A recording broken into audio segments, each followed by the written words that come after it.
Prime Minister Narendra Modi is in Italy for the G7 summit outreach. Prime Minister Narendra Modi has already had a number of bilateral meetings with the French President Emmanuel Macron, with Britain's Prime Minister Rishi Sunak, and one with Ukraine's President Volodymyr Zelenskyy. And this meeting holds a lot of significance. What is it that President Zelenskyy and Ukraine expect from India?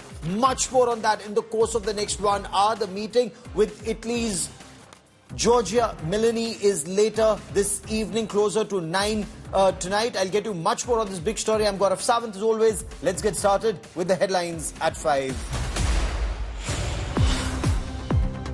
Prime Minister Narendra Modi kicks off his G7 agenda with bilaterals with the French President and UK's Prime Minister. All eyes now on the big Modi-Meloni meet tonight. Partial relief for B.S. Yediyurappa in the POCSO case. Court gives the former Karnataka Chief Minister protection from arrest till the 17th of June.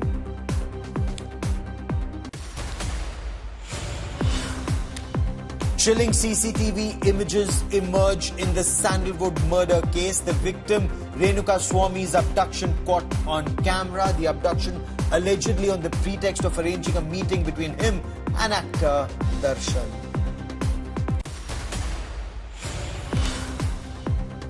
Mortal remains of 31 Indians brought back from Kochi. Kerala Chief Minister, Union Minister Suresh Gopi pay tributes, family members distraught.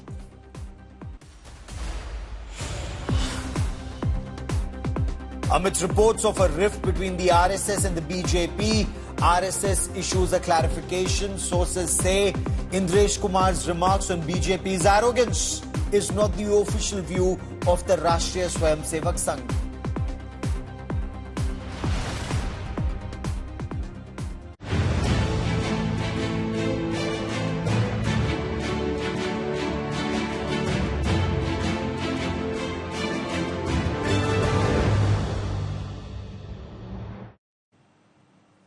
Namaste. G7 is our top focus story on the broadcast. Prime Minister Narendra Modi is in Italy for the G7 summit.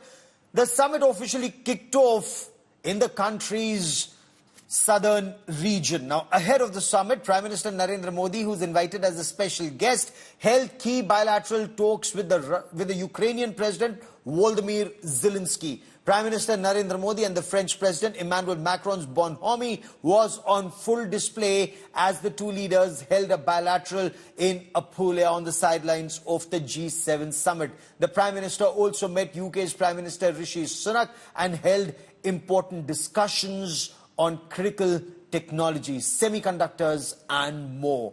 This is the Prime Minister's first overseas visit after assuming office for a third consecutive term. Now, talking to social media, Prime Minister recalled the Italian Prime Minister Giorgia Meloni's visit to India and said he's committed to further bolster India-Italy ties during this visit. India holds an influential position in the group of 7 with the largest growing economy and, of course, a strategic partnership with all the 7 G7 countries.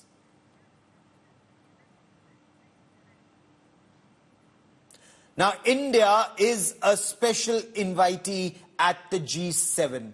India is one of the fastest growing economies in the world. Already the 3rd largest economy, aspiring to be already the 5th largest and aspiring to be the 3rd largest. Indian economy is larger than Canada, France, Italy and the United Kingdom. India's strategic ties with G7 countries make India a very important partner. India is also the voice of the global south, holds a critical place when it comes to the Indo-Pacific. India's key player in discussion on whether it's security, economic security and geopolitical stability.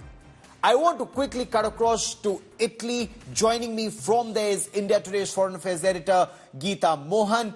And Geeta, Prime Minister has held a number of very important bilaterals already. But tell us a little more about the pulse of the place and tell us how is the Prime Minister being received after this third consecutive win when it comes to the National Democratic Alliance. This is the third straight victory, and several countries, several heads of state are going into elections, must be very nervous, whether it's the United States of America, Britain or France.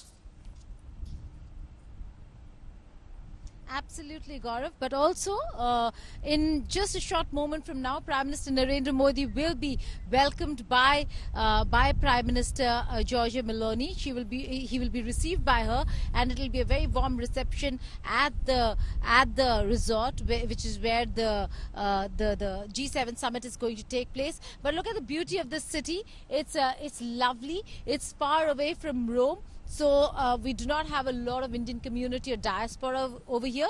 But irrespective of that, we saw some of the Indians come to receive Modi, to welcome Modi late last night at the airport. And they drove down from Milan, from Rome. But Bari, Apulia are places where there aren't a huge number of Indian diaspora, and that's the reason why we have only a few. We met with a few, and they themselves seem quite excited. They are quite excited about Prime Minister Modi coming to this part of Italy. They never imagined that could be the case, where Prime Minister Modi will be attending a summit in Bari, in Apulia. Yep. And so a lot of excitement, but in a short while from now you will see the warm reception, not just excitement amongst the Indian community, Gaurav, also excitement amongst the world leaders.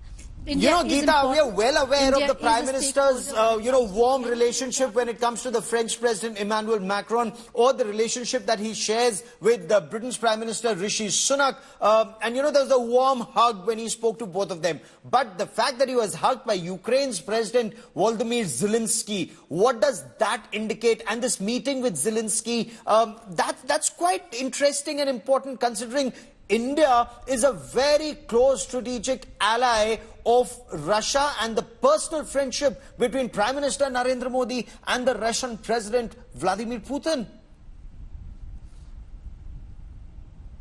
Well, it's an outreach. We know that there were certain concerns. There was a time, Gaurav, in the initial stages of the war, when the then ambassador was recalled. There were many ambassadors from very many countries that the very same President Zelenskyy, had recalled because those countries were not siding with Ukraine in this war. But slowly and steadily, I suppose there's a realization as to why India keeps Russia very close, and why India cannot sever ties with Russia. The developed world realized it sooner, and Ukraine realized it later, but certainly a realization that if there is a country that can influence, it is India.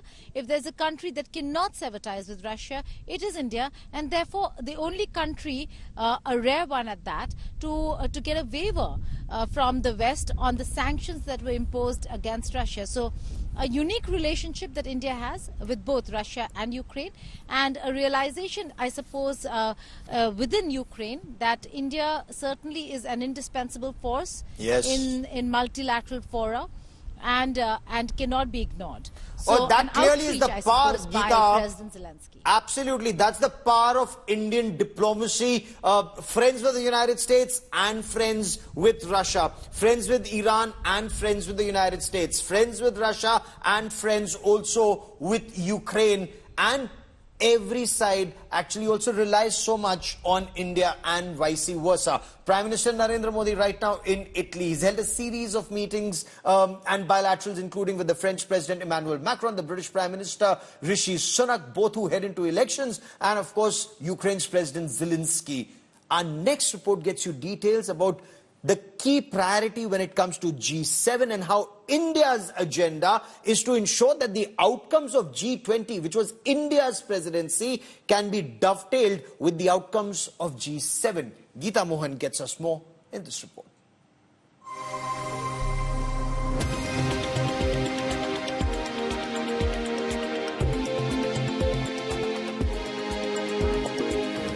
On his first foreign tour after returning as the Prime Minister, Narendra Modi is attending the G7 summit in Italy. Though India is not a member of the group of countries with advanced economies, it's been specially invited. With a GDP of $3.94 trillion, India boasts an economy larger than 4 G7 members, Canada, France, Italy, and the UK, and is one of the fastest growing economies worldwide. All eyes will be on the Narendra Modi-Giorgia-Meloni meet. Meloni herself is fresh off a bumper victory in the EU elections and has emerged as one of the most popular leaders in G7.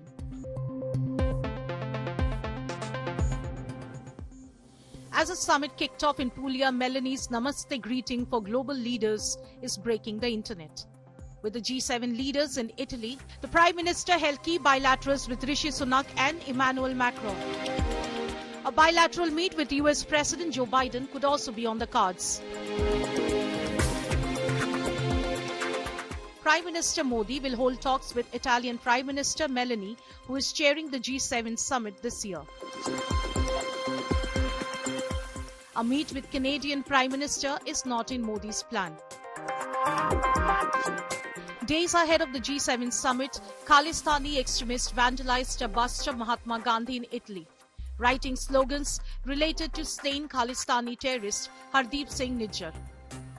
Russia, Ukraine, Israel, Gaza, wars and climate change will be the big focus at the G7 summit this year. Bureau Report, India Today. And to help us understand what's happening in Italy, apart from Geeta Mohan, also with me is Ambassador Rajiv Dogra. He served in Italy. He was an ambassador to Italy and somebody who follows these geopolitical developments very closely. Ambassador Dogra, welcome on 5 Live. What do you make of the optics so far? And of course, that warm hug, Ukraine's President Zelenskyy came, hugged Prime Minister Narendra Modi. What would that conversation lead to, sir? Well, as far as the optics are concerned, that was the first part of your question. Nothing could be better than a southern Mediterranean setup. And Puglia is one of the towns, coastal towns, with pristine white sand and playground of the rich for ages, from ever since the time started. So the setting is wonderful, but the participants are a little apprehensive of what waits them at home, because either they have faced elections where they have not done well, or they are going to face elections where they are expected not to do well. For example, in France, Macron has called the National Assembly elections. In UK, Sunak faces a certain defeat. In Germany, President Schulz's party had a massive defeat in the European Parliament elections. And as far as Biden is concerned, there are issues about him in terms of his fitness, and there are doubts whether he'll be in as a president after the elections in November. So to expect major decisions from a setting like this will not be realistic. But to expect this setting not to do anything at all in terms of policies would also be unrealistic, because at the moment there are two major issues which are facing the world, and more particularly countries of G7. One is the Israel-Hamas issue. The second is the developments and the war in Ukraine. They have taken a major step in trying to utilize the interest earned on the money, $300 billion, that West has sort of kept on hold in its banks. So $50 billion actually is Russian money, which the West has decided to loan to Ukraine. Sir, but wouldn't this anger the Russian President Vladimir Putin, because he's used words to the effect that now we've reached a point of no return. So instead of finding a solution, they seem to be triggering the war even further. That's it. Now, a weak leadership in the West, a leadership which is uncertain of its own future, is taking major decisions which are going to destroy the peace in many ways at least in Europe, because besides this issue which you pointed out of $50 billion, which has angered President Putin, there is also the issue of Biden announcing that American-supplied missiles can strike deep within Russia. And that is why the Russian reaction of sending a nuclear-powered submarine and also a major ship to off the coast of Cuba.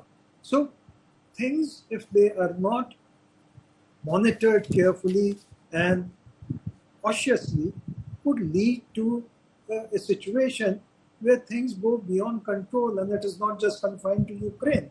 So certainly the situation is fraught with danger.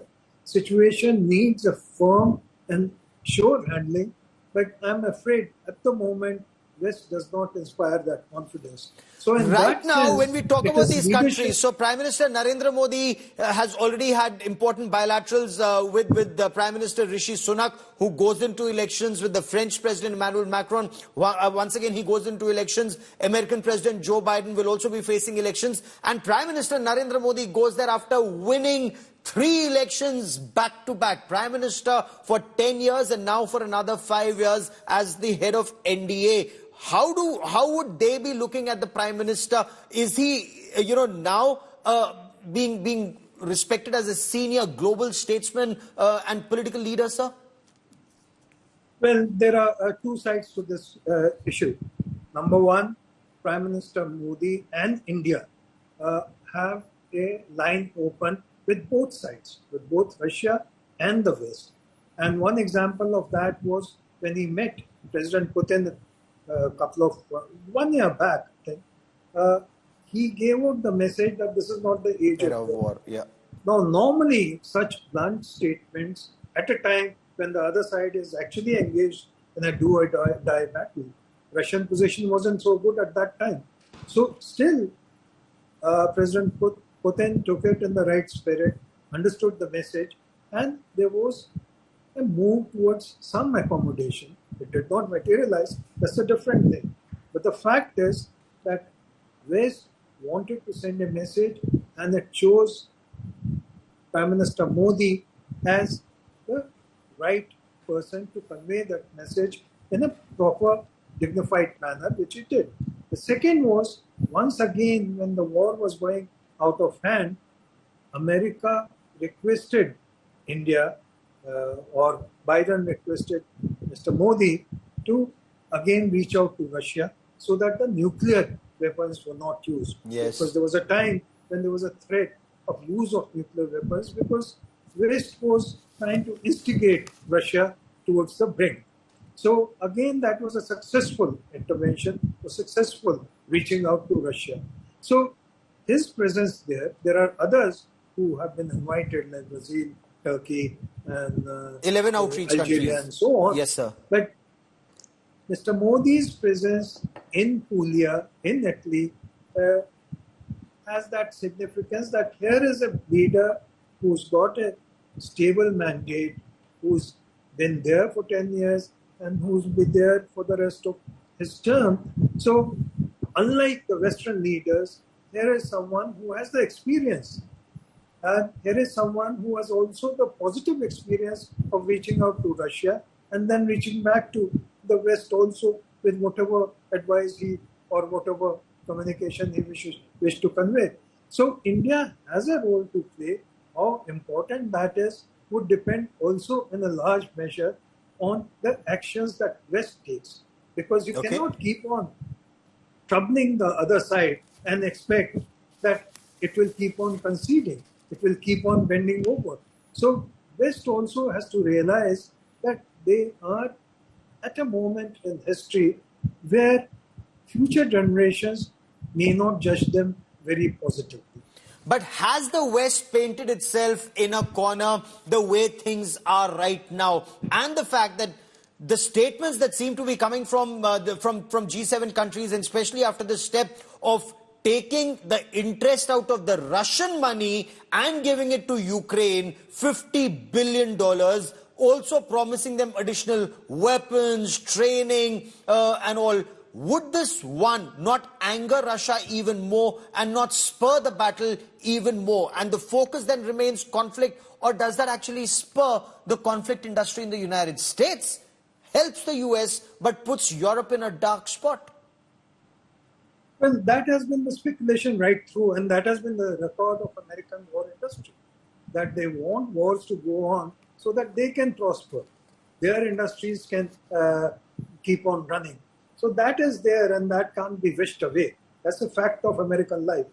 But the larger thing is that they are going down a course where they have shut down all the doors of retreat. Yes. Because if we keep on provoking the other side, then there comes a point where the other side says that enough is enough. For example, I just quoted the Russian presence of Cuba in terms of the submarine and the ship. Now, that can go out of hand. Supposing there's a provocation from American side against one of these, it could be worse than the confrontation of 1962 between President Kennedy and Khrushchev. Oh, absolutely. The Cuban Missile Crisis. There are several commentators in America who are now saying that Russia has hypersonic missiles. Russia's already exercising close to Cuba. In case something happens there, America has no defense against it. Where is President Joe Biden taking the United States of America? These are, of course, some of the voices that we hear from the United States of America. But let me for a moment focus on India and Italy, on Prime Minister Narendra Modi and Italian Prime Minister Giorgia Meloni. Prime Minister Narendra Modi in Italy, apart from meeting a number of other heads of state and governments, will also be meeting the Prime Minister of Italy, Giorgia Meloni. Now, the two have actually had multiple conversations. Giorgia Meloni was in India twice. Prime Minister referred to it last year for G20. Prime Minister Narendra Modi was in Italy in 2021. Now, she's won 1 billion hearts in India with her Namaste gesture,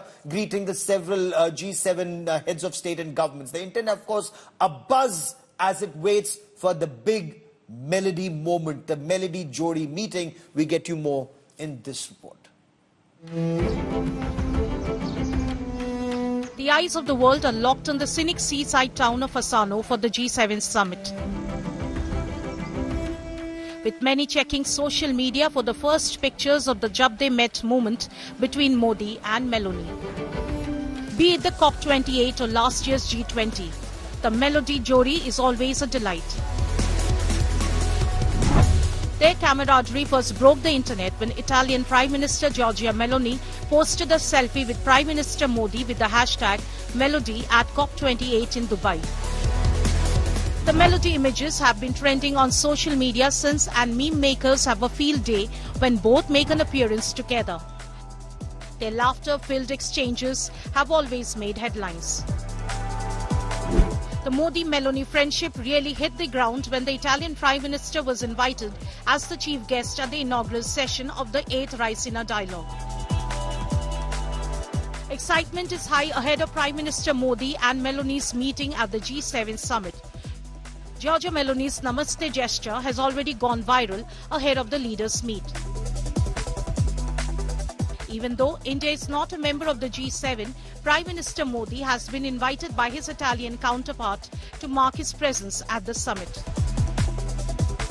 This is going to be Prime Minister Modi's first foreign trip after swearing in for his third consecutive term as Prime Minister.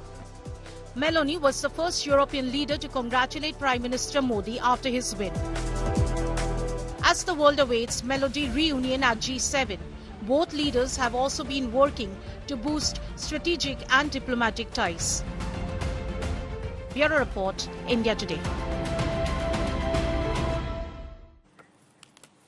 Ambassador Dogra, India-Italy ties have been improving. Of course, there was once that downslide in that relationship, but ever since that issue was sorted out of that incident off the coast of Kerala with the ship guards and the fishermen, the relationship has been not just on the mend but on the rise. How do you see this relationship move forward with Prime Minister Narendra Modi and Giorgia Meloni at the helm of affairs in the two countries, both having won elections in their own countries and the European Union? You know, when one talks in terms of two great civilizations, the Italian and the Indian, then you have to look back deep in time. And when you do that, there was a time about 2000 years back when Italy was very worried. They said, we are importing so many spices and silks and so much of them from India that will probably go down in deep debt and it might bankrupt our economy. So that was one statement, but it also conveyed the fact that there were intense relations, trade relations between India and Italy at that time, two millennia back. In recent years, I remember when I was first posted in Italy in the 1980s, there were all of 300 Indian passport holders there. The second time when I went there in this millennium, I asked my officers, how many are they? So we did a quick survey and we found that there were nearly 100,000 Indian passport holders. Most of them came in from Punjab. Most of them came in mid-80s and late 80s. Most of them started in very desperate circumstances, including in the area around where the summit is taking place now. It is a rich agricultural area, and people, Indians who migrated there, the young people, they lived initially in miserable and very low pay conditions. But over the years and over one generation, it has reached such a pass that they have done well through sheer hard work and through sheer commitment. And today, 50% of Italian cheese and ham is made by Indian hands. So some of it also owned by Indians who have done well over the years. Wonderful, so but there is also a downside, when we talk about the Khalistani elements, who actually desecrated Mahatma Gandhi's statue that the Prime Minister was to unveil. How has Italy's response been? So, for example, if you talk about Canada, Canada's response has been so disappointing. America's response has been extremely disappointing. On the contrary, America with that Pannu case actually takes the relationship to a different low. But what about Italy, sir? Well, I'll tell you from my own experience that there was apprehension that let's not approach these people, they are Khalistanis. The first time when I went to address an Indian gathering of these youth, there were 5,000 plus people. And there was concern that maybe things might go out of hand. But I can tell you my stay in Italy as ambassador, they went out of their way to be affectionate towards Indian embassy, to be cooperative with the Indian embassy. So it has to work two ways. But unfortunately, in the recent past, I won't blame Indian diplomats or Indian embassy for this, but in the recent past, ISI has been successful in cultivating a number of Indian nationals and in encouraging them to do acts like this, like desecrating Mahatma Gandhi's statue. So we have to be cautious and we have to be careful as to what a sizable community like this, yes, 100,000 plus, can do and which way it can turn in case it gets more encouragement and allurement from concerns like ISI. But to your question as to the reaction of Italy and how Italy responds to our concerns, I would say that Italy is an exception as compared to Canada and perhaps also to USA, and it has always cooperated positively and sympathetically to Indian concerns over issues that affect India's security or issues where India has expressed apprehension about terrorism being supported or encouraged in It's Italian. extremely disappointing, and these Western countries, to a very large extent, European countries, they're suffering themselves. Of course, Italy is that rare exception under Giorgia Meloni. They respond very positively to India's concerns. But if we were to talk about some of the other countries in Europe, they're suffering themselves, and yet their action against Khalistani elements or Khalistan terror supporters leaves a lot to be desired. If we were to move across the Atlantic Ocean and talk both about Canada and the United States of America, they need to do so much more. We'll talk about that in greater detail, but let's for a moment keep the focus on India-Italy bilateral ties, and they seem to be getting better with each passing day. The spotlight in this G7 summit will also remain and is also on the Italian Prime Minister Giorgia Meloni. Her image of greeting global leaders with a namaste. Now, those images are taking the social media by storm. They're going absolutely viral. Make no exception, make no mistake. In a grouping of advanced economies, Meloni is right now the most popular European leader. Her approval ratings are the highest. She's just won European Union elections, while most of her G7 counterparts are struggling in terms of leadership in their countries, and their popularity is plummeting. Hers is very stable and perhaps rising. We bring you more in this report.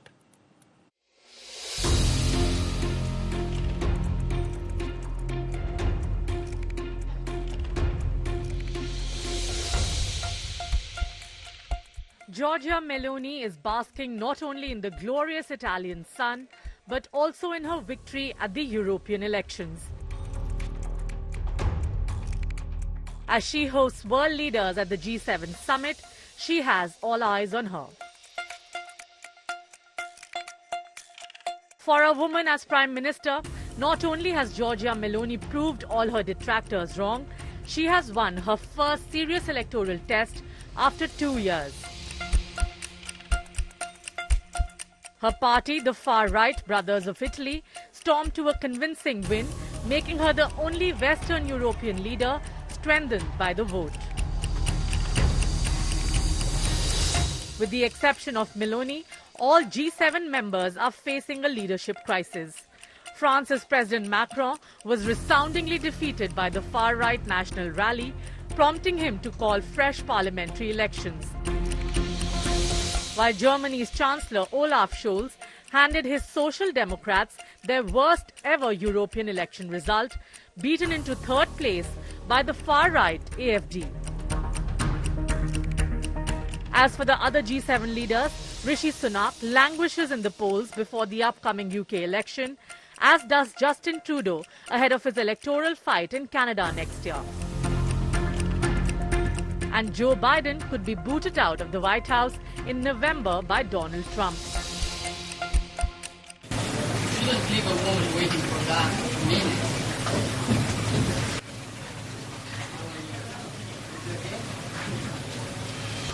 Japanese Prime Minister Kishida's popularity ratings are also at an all-time low.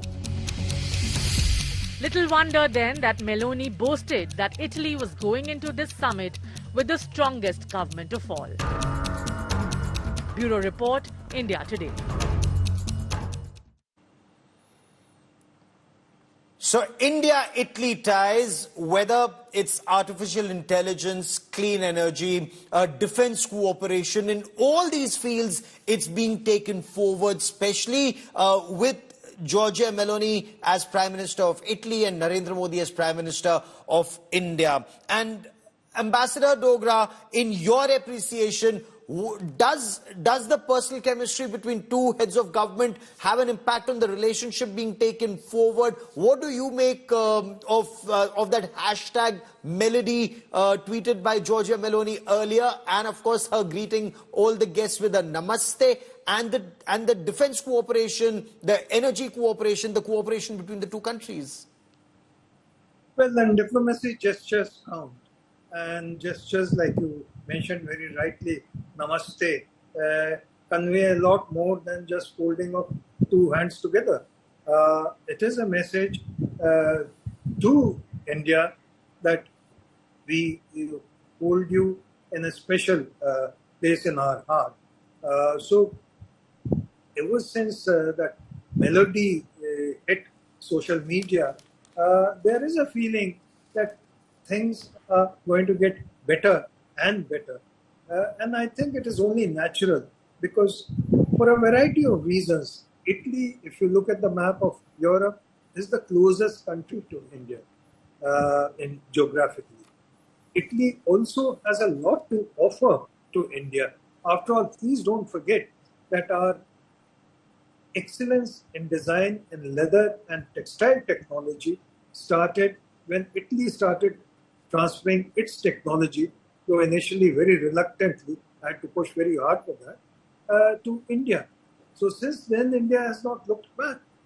But there are other areas, whether it is in terms of, high technology in aircraft carrier or high technology even in missiles. Some of the best artillery pieces, equipment, were for a long time manufactured in Italy.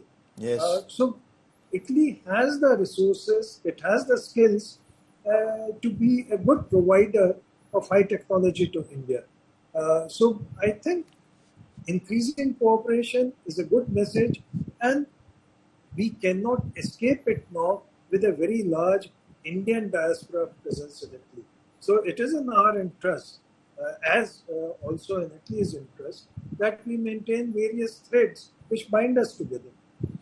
Keep maintaining the threads that bind the two countries together. Ambassador Dogra, stay with me as we get our viewers more inputs that are coming in from this G7 summit in Italy. US President Joe Biden, for example, he appeared to have multiple goof-ups in public. There are growing concerns over his health. He's 81 years old. Those health concerns continue to mount. We get you more on multiple videos doing the rounds world over. For example, a video that shows the US President Joe Biden losing focus and drifting away from leaders at the G7 summit in Italy before being pulled back by the Italian Prime Minister Giorgia Meloni. And these incidents, these images went viral, and it was very nice of Fumio Kishida, Japan's Prime Minister, to also come and stand with the US President. So they all just came around him to get his focus back on where the event was. Now, facing criticism over his mental and physical health, Biden appeared to make a salute gesture to Giorgia Meloni as she welcomed him at the G7 summit. In another video, Biden made a salute gesture to Ukraine's President Volodymyr Zelenskyy when he arrived, adding to the list of some rather unusual incidents for the American president, and it's being commented on very extensively in the United States of America, and especially social media in the US. Now, during the June 10th celebration at the White House on Monday, Biden, according to reports, and watch these images carefully, he appeared rather dazed, standing rigidly with his arms hovering on his sides while others danced and they sang. Last week at a D-Day ceremony in France, US President Joe Biden seemed to struggle sitting, with a clip showing him hunching backwards into a chair on stage. Now, those images also went absolutely viral on social media.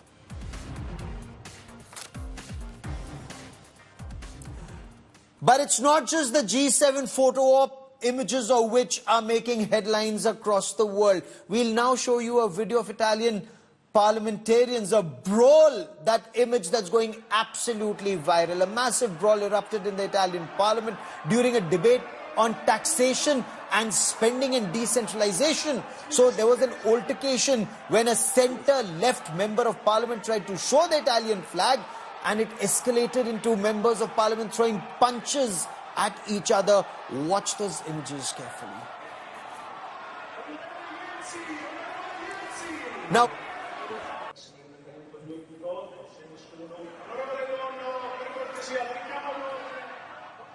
world leaders at G7 summit were enjoying a skydiving demonstration. The paratroopers landed with the G7 flag. We leave you with these images. Of course, it was also the attention of the President of the United States of America also had to be drawn to the main event.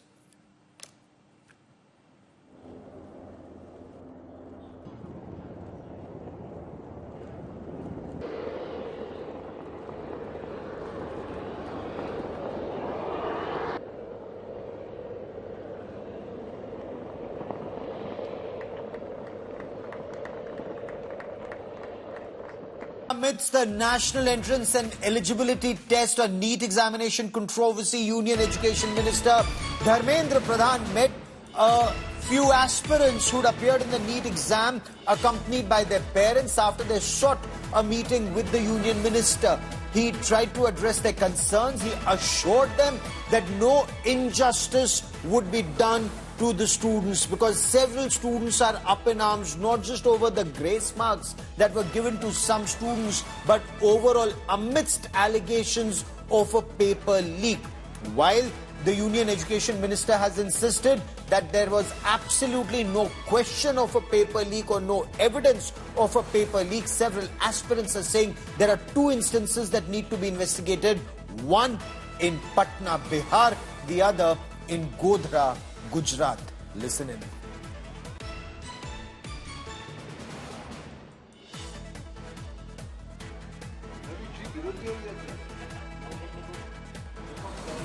हम बात कर रहे हैं धर्मेंद्र प्रधान जी से, जो मोदी सरकार के उन चुनिंदा मंत्रियों में से हैं जिनको सरकार में दोबारा से दायित्व भी दिया गया और धर्मेंद्र प्रधान जी का ओडिशा सरकार बनने में भी बहुत बड़ा जो है रोल रहा है।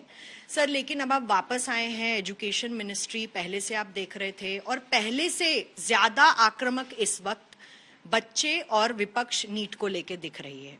दो अलग अलग बातें, हम बच्चों के साथ पूरा है, बच्चों को मैं आश्वस्त करना चाहूँगा। मैं आज भी कुछ बच्चों को जो जिनके मन में उत्कंठा और एंजाइटी है उनको मिला, उनके अभिभावकों को मिला, उनकी विषय को समझने का कोशिश किया। 23,33,000 विद्यार्थी इस बार परीक्षा दिए थे, रिकॉर्ड है।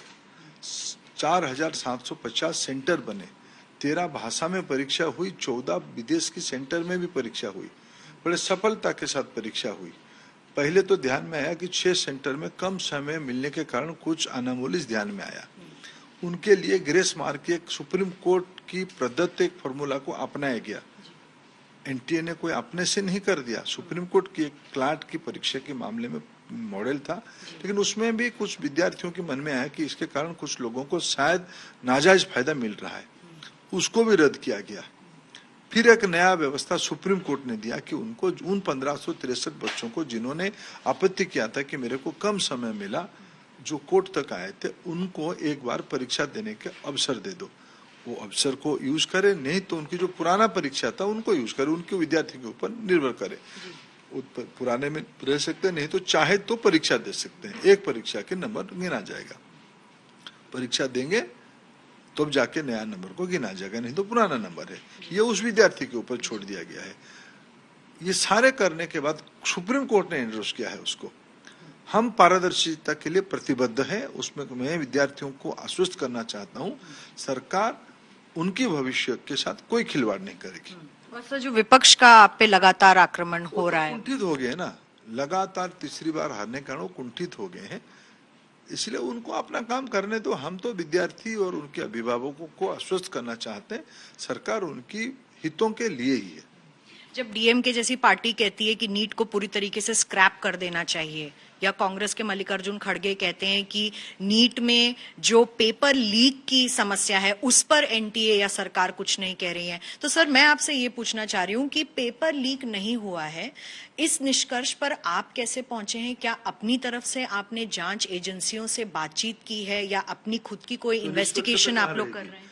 निष्पक्षता क्यों? जांच दो, मैंने कहा 4,750 के अंदर में 2 जगह की इस प्रकार की खबरें आई है, दोनों के अलग अलग काम है, दोनों में पेपर लीक वगैरह के विषय नहीं है। एक में कुछ आपत्ति है, दूसरे में कुछ आपत्ति है, वहां की स्थानीय एजेंसी काम कर रहा है।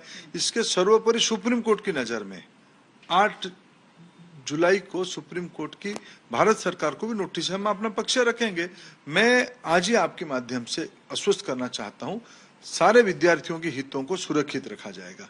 बाकी कांग्रेस पार्टी के आरोप की बात है, डीएमके पार्टी निजी कॉलेज की हितों को रक्षा करने के लिए वो पहले से आज नहीं, नीट बनी क्यों, एनटीए बनी क्यों, नीट हुआ क्यों? क्योंकि उन राज्यों में पारदर्शी तरीके से एडमिशन नहीं होने के कारण, उस समय की सुप्रीम कोर्ट की जजमेंट के कारण ये एनटीए बनी है। ये तो डे वन से आपत्ति कर रहे हैं।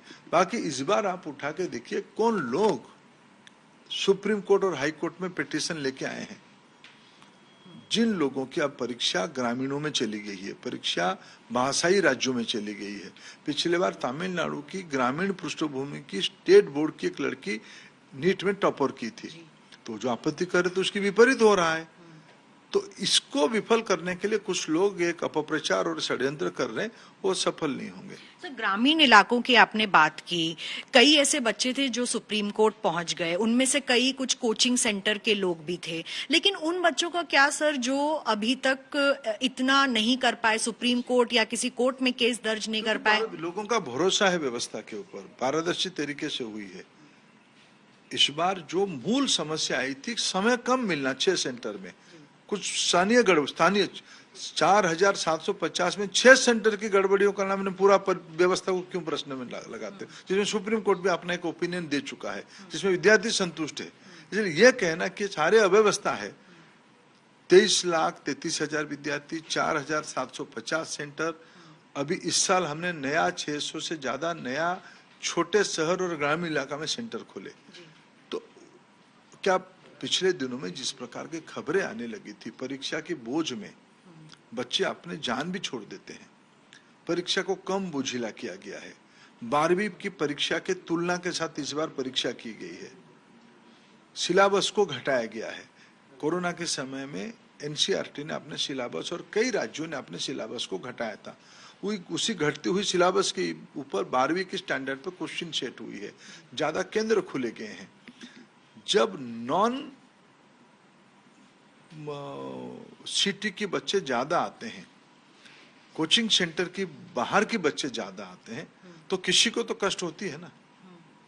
तो आप कह रहे हैं कि ये लड़ाई कहीं ना कहीं कोचिंग सेंटर्स की तरफ से कौन किए हैं? ये जो पिटीशन कौन डाला है, पिटीशन कौन डाला है?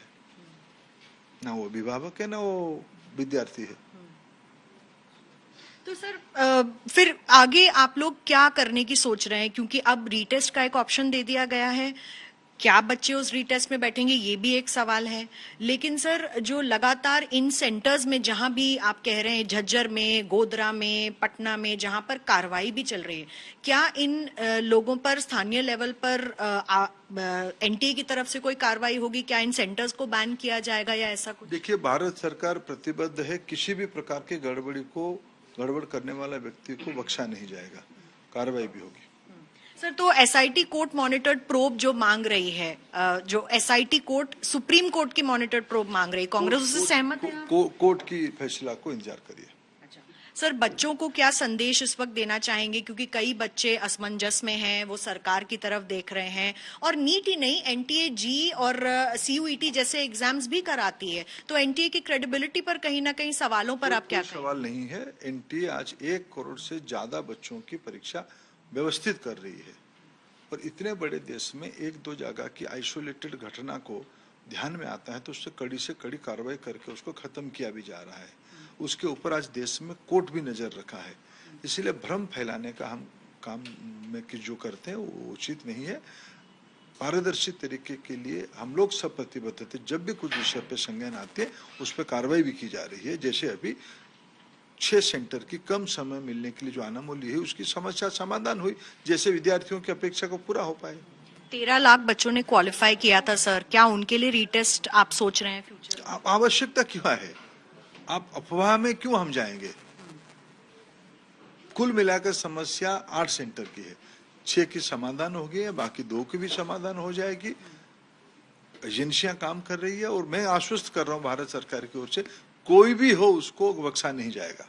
सर, आखिरी सवाल, आंकड़ों के हिसाब से बता रही हूँ, 2023 में 2 थे लोग जिनको 720 मार्क्स मिले, इस बार 67 हैं, 2022 में 0 थे। तो सर सवाल कहीं ना कहीं ये उठ रहे हैं कि 67 लोग एक साथ अगर टॉप कर जाते हैं तो देश में जितनी मेडिकल सीट्स हैं सर, उसमें उनको अकोमोडेशन कहाँ मिलेगा? जो रैंक होल्डर्स हैं 650 भी, 623 भी, वो भी आप अपने आप को कहीं देख नहीं पा रहे हैं सर, क्योंकि देश के बच्चों की सैद्धांतिक प्रश्न, क्या देश के बच्चे अगर ग्रामीण इलाके की, पिछड़े इलाके के ज्यादा पार्टिसिपेट करते हैं, ज्यादा अच्छा करते हैं, उसमें खुशी होना चाहिए कि नहीं होनी चाहिए? ना उसको सवाल या निशान पे लेने चाहिए।